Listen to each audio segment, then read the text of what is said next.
The first time the Tevrak Armada encountered humanity's prison ships, they mistook them for some of the most pitiful vessels ever to drift through the void. Long, gaudy, and brimming with life signatures, the ships glided serenely through the stars, their polished exteriors shimmering with holographic displays of planetary beaches, tropical forests, and azure skies. To the Tevrak, whose military culture prized functional austerity, it was a scene so absurd they almost thought it was a trap. But it wasn't. At least, not in the way they imagined. Admiral Kouras hissed one of the Tevrak's junior officers aboard the Veilcaster, their flagship. Scans confirm no significant defensive systems. Their shields are negligible and their propulsion is laughable. It's a fleet of indulgence. Admiral Kouras glared at the data streams, his chitinous carapace glinting under the dim bridge lights. Indulgence? Explain. The officer hesitated before continuing. The ships are loaded with amenities, entertainment nodes, elaborate dining chambers, artificial gravity systems optimized for comfort. And pools? Pools? Kouras's mandibles clicked in disbelief. Explain what function these pools serve? They appear to be bodies of water designed for submersion and recreation. The Tevrak command crew collectively hissed in disgust. Their species hailed from a world of molten deserts, where liquid water was as rare as compassion. The concept of willingly submerging oneself in it was beyond comprehension. Humans, Kouras muttered, leaning back in his command chair. Pathetic creatures. They flee their own worlds aboard gilded coffins, indulging themselves in hedonistic decadence while their enemies prepare to crush them. They're not even worth the effort of conquering. But Kouras was a strategist at heart. If these prison ships were indeed carrying displaced humans, they represented a potential resource. Perhaps these fleeing fools could be enslaved or exploited. If nothing else, their surrender would serve as an entertaining diversion for his fleet. Bring us closer, Kouras commanded. Let us see how easily humanity grovels before its betters.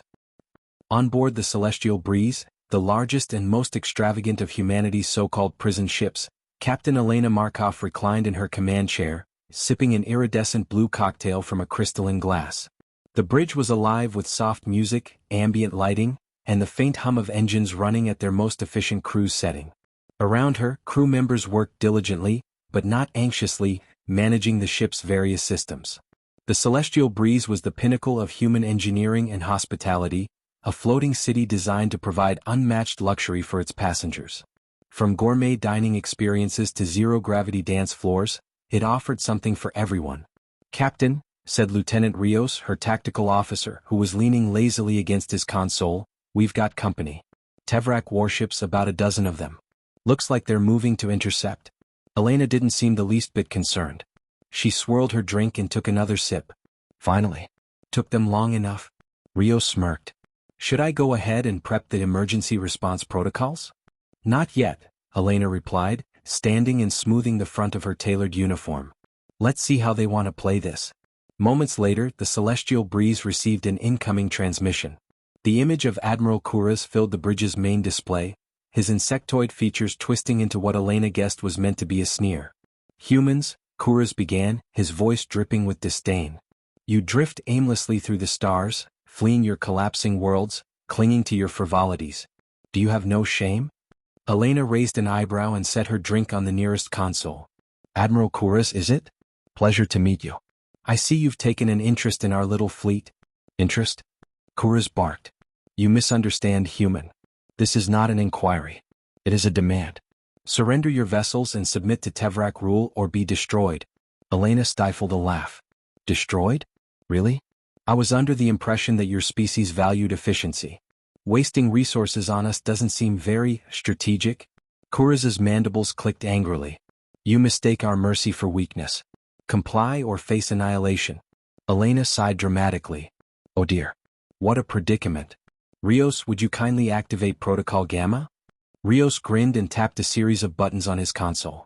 Almost immediately, the Celestial Breeze and its sister ships began to hum with a new energy. Lights shifted from soft pastels to an urgent red, and the holographic displays changed to project warnings. To an outsider, it might appear that the fleet was going into full defensive lockdown. In reality, Protocol Gamma was a ruse. The human prison ships had no need for defensive systems because they were designed to be anything but defenseless. The Tevrak fleet moved in to encircle the human vessels, their weapons locked and ready to fire. From the Veilcaster, Admiral Kuras watched as the humans' gaudy ships lit up like warning beacons.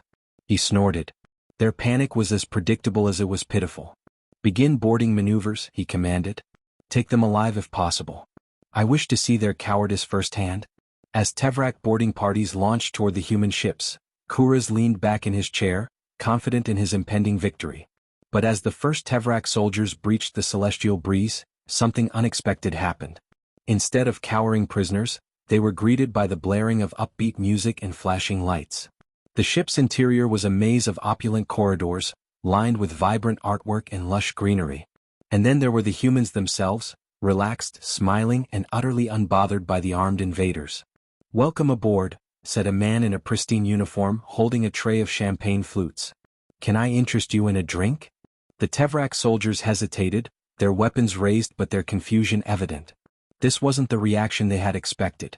Before they could recover, the ship's automated defenses kicked in, not with weapons but with an array of disorienting countermeasures.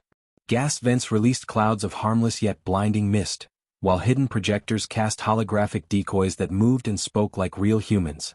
The Tevrak soldiers found themselves chasing illusions, their superior technology rendered useless in the face of the ship's unconventional tactics. On the bridge, Elena watched the chaos unfold with a satisfied smile. "How's our guest reception going?" Rios chuckled as he monitored the feed. "Looks like they're having the time of their lives. I don't think they've ever seen anything like this." "Good," Elena said. "Let's keep them entertained." Back aboard the Veilcaster, Admiral Kuras was growing increasingly agitated. The boarding parties were reporting nothing but confusion and failure, their communications garbled by the humans' countermeasures. "Admiral," one of his officers stammered, "they've neutralized our forces." Without firing a single shot. Kuras's mandibles twitched furiously. Impossible. How could such a pathetic species? He was cut off as the celestial breeze suddenly emitted a powerful signal, hijacking the Tevrak Sea. Communications network. The image of Captain Elena Markov appeared on every screen, her expression one of amused defiance. "Admiral Kuras," she said, her tone dripping with mockery. "I hope you're enjoying your stay. Unfortunately, we don't have room for uninvited guests, so I'm going to have to ask you to leave." Before Kuras could respond, the human fleet began to move. The prison ships accelerated with surprising agility, weaving through the Tevrak formation with the grace of dancers. As they passed, they emitted pulses of electromagnetic energy that scrambled the Tevrak ships' targeting systems. Kuras could only watch in stunned silence as the humans disappeared into the asteroid belt, leaving his armada blind and humiliated. On board the Celestial Breeze, Elena raised her glass in a toast as her crew cheered. "To humanity," she said, "the galaxy's favorite underdog." The fleet sailed on, their reputation as fools masking the truth. Humanity's greatest weapon was its ability to turn weakness into strength, and its enemies' arrogance into their downfall. The Tevrak fleet regrouped in the shadow of a gas giant, its swirling orange storms casting eerie shadows over their ships. Admiral Kuras stood at the center of the Veilcaster's command deck, his rage simmering beneath his chitinous exoskeleton. Losing a confrontation to humanity, a species the Tevrak had dismissed as primitive and disorganized, was a stain on his honor. He wouldn't let it stand. "They've made fools of us," he hissed, his mandibles clicking angrily. "But fools only get lucky once. We will show them what true power looks like." Kuras turned to his officers, his multifaceted eyes glinting with cold determination. "The humans are clever, I'll grant them that. They've turned decadence into a weapon. But they're still soft, and soft things break easily. We will outmaneuver them, exploit their weakness for comfort. Deploy the intercept network. I want every sector within 20 light-years scanned for their ships." The Tevrak fleet's advanced surveillance systems activated, creating a web of detection probes and drone ships. Kuras's officers worked quickly, relaying updates as the sensors began to sweep the region. It didn't take long before they found the human fleet, drifting near a dense nebula that shimmered like spilled oil. "Admiral," an officer reported, "we've located them. The human ships are stationary, likely attempting repairs or replenishing resources." "Excellent," Kuras said. "Dispatch a forward detachment. We'll encircle them and cut off their escape routes. This time there will be no theatrics. We strike hard and fast." But as the Tevrak ships approached the human position, something unexpected happened. Instead of fleeing or raising their defenses, the humans hailed them with an open transmission. The main display on the Veilcaster flickered to life, revealing the bridge of the celestial breeze. Captain Elena Markov leaned casually against the console, her expression one of mock surprise. Well, she said, her tone as smooth as silk. Admiral Kouros. I didn't expect to see you so soon. Couldn't stay away, huh? Kouros's mandibles twitched in annoyance. Spare me your mockery, human. This is your final warning. Surrender or face obliteration. Elena tilted her head, feigning confusion. Surrender? Admiral, you misunderstand. We're not running from you. In fact, we're inviting you to join us. Kouros blinked, momentarily thrown off. What? Elena gestured behind her, where a holographic display lit up, showcasing the luxurious amenities of the celestial breeze. Sparkling pools, gourmet dining halls, and bustling casinos filled the screen, accompanied by the gentle strains of classical music. We're hosting let's call it a diplomatic gala, Elena explained. A chance for our species to come together and understand each other better. You and your officers are, of course, invited. No weapons, no hostilities. Just good food, good drinks, and good company. The bridge of the Veilcaster fell silent as the Tevrak officers processed the audacity of the offer. Kouros's first instinct was to dismiss it as a trap, but something about the human captain's demeanor gave him pause. She wasn't desperate or afraid. She was confident, almost smug. Admiral, one of his advisors murmured, this could be an opportunity. If they truly are as decadent as they appear, infiltrating their ship could reveal vulnerabilities we can exploit. Kouros considered this, his mandibles clicking thoughtfully. Very well, Captain, he said at last. We accept your invitation. But make no mistake, any sign of treachery, and we will not hesitate to destroy you. Elena's smile widened. Wonderful.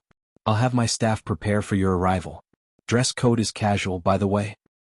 Hours later, a small delegation of Tevrak officers boarded the Celestial Breeze, their sharp, insectoid forms a stark contrast to the ship's opulent interior.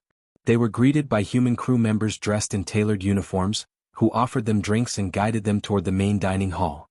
The hall was a spectacle of indulgence.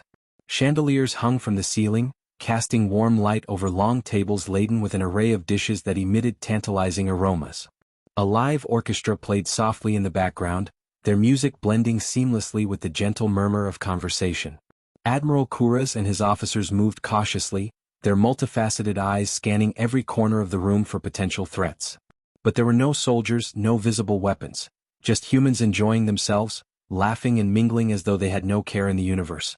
At the head of the room, Elena stood with a glass of champagne in hand, her smile as radiant as the chandeliers above. She stepped forward to greet Kouros, bowing slightly in a gesture of respect. Admiral, she said warmly, I'm so glad you could make it. Please come, sit, eat, relax. You've earned it. Kouros's mandibles twitched in suspicion, but he forced himself to play along. He and his officers took their seats at the table, where human servers quickly brought out dishes tailored to the Tevrak's physiology. The food was surprisingly good, rich, savory, and meticulously prepared. Despite himself, Kouros felt a flicker of admiration for the human's culinary skills. As the meal progressed, Elena engaged Kouros in conversation, steering the discussion toward innocuous topics. The beauty of the galaxy, the challenges of interstellar travel, the cultural traditions of their respective species. She was charming and disarmingly genuine, her demeanor putting even the wary Tevrak officers at ease. But beneath her friendly exterior, Elena was carefully observing every detail. The way the Tevrak interacted, their subtle body language, the topics that piqued their interest. She was gathering intelligence just as Kouros had intended to do. As the evening wore on, the atmosphere grew increasingly relaxed. The Tevrak officers, who had entered the ship with suspicion and hostility, now found themselves drawn into the humans' world of comfort and camaraderie. Some even ventured onto the dance floor, their rigid forms moving awkwardly but earnestly to the music. Kouros, however, remained guarded. He couldn't shake the feeling that something was amiss. The humans were too accommodating, too welcoming. It didn't add up. Captain, he said, his voice low and deliberate, you've gone to great lengths to show us your hospitality. But why? What do you hope to gain from this? Elena met his gaze, her expression unreadable. Is it so hard to believe that we simply want to make peace? Yes, Kouros said bluntly. Peace is a luxury the galaxy can't afford. Survival demands strength, not this. He gestured around the room, his disdain evident. Elena smiled faintly. Survival isn't just about strength, Admiral. It's about adaptability, innovation. The ability to turn what others see as weakness into an advantage. That's what humanity does best. Kuraz's mandibles clicked in irritation. Cryptic words won't save you when war comes, Captain. No, Elena agreed, her smile sharpening. But something else might? Before Kuraz could respond, the ship's lights flickered and a low hum filled the air.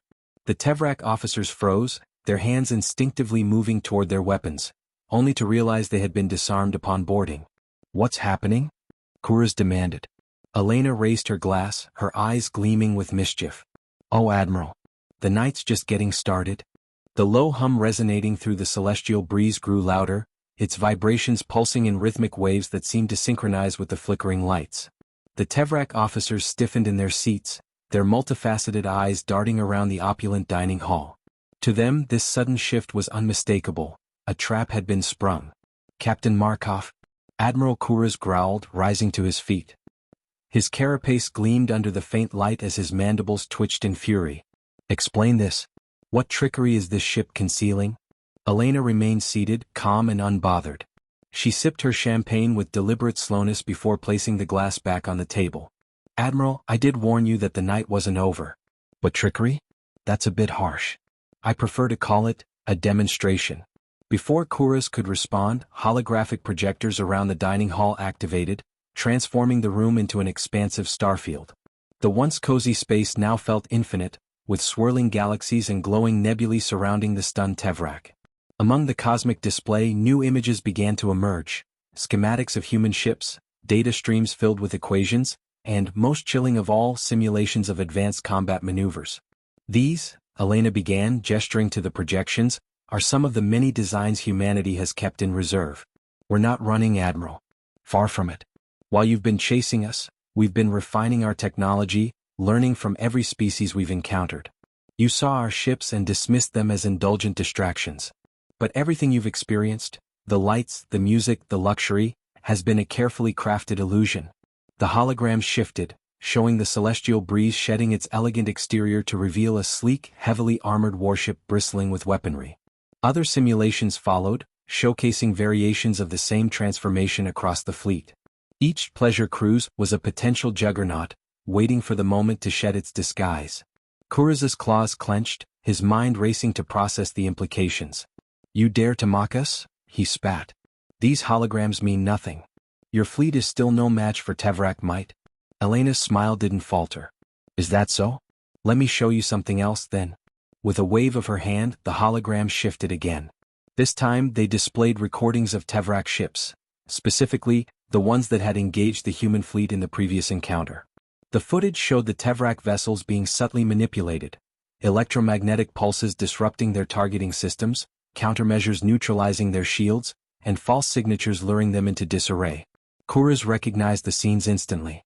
He had dismissed those anomalies as technical malfunctions, the kind of glitches that occasionally plagued even the most advanced fleets. But now it was clear, those malfunctions had been deliberate. We've been studying you, Admiral, Elena continued, her tone turning sharper. Every engagement, every scan, every intercepted signal, we've cataloged it all. Your tactics, your technology, your weaknesses. Humanity has always been underestimated, and that's our greatest strength. We let you see what you wanted to see, while we prepared for what you never expected. The Tevrak officers shifted uneasily, their confidence beginning to erode under the weight of Elena's words. Kuraz, however, wasn't ready to concede. You think this charade will save you? He snarled. We outnumber you, outgun you. No amount of trickery can change that. Elena stood now, her presence commanding. She stepped around the table, her polished boots clicking against the floor as she approached Kuraz. Admiral, she said, her voice dropping to a deadly calm, do you know what humanity does on these so-called prison ships? Kuraz glared at her, his silence daring her to continue. We train, she said. We innovate. We push the limits of what's possible. These ships aren't retreats, they're incubators for our future. Every passenger is a scientist, an engineer, a strategist. Every deck is a laboratory, every lounge a classroom. While you've been clinging to the strategies of the past, we've been designing the future. As if to emphasize her point, the ship's vibrations intensified, and the dining hall's holograms shifted once more. This time, they displayed real-time footage of the Celestial Breeze's sister ships as they began to activate hidden systems. Panels on their exteriors slid away to reveal advanced weaponry, energy shields, and stealth modules. The pleasure cruise was over. Kuraz's anger gave way to unease as he watched the transformation. "You're bluffing," he said, though the doubt in his voice was evident. "This is another illusion meant to frighten us." "Feel free to test that theory," Elena replied smoothly. "But I should warn you, those pools you despise so much? They're more than recreational. They're part of our energy recycling system, capable of powering weapons that could reduce your fleet to debris." The Tevrak officers exchanged nervous glances. Kuraz, still unwilling to admit defeat, turned to one of his subordinates.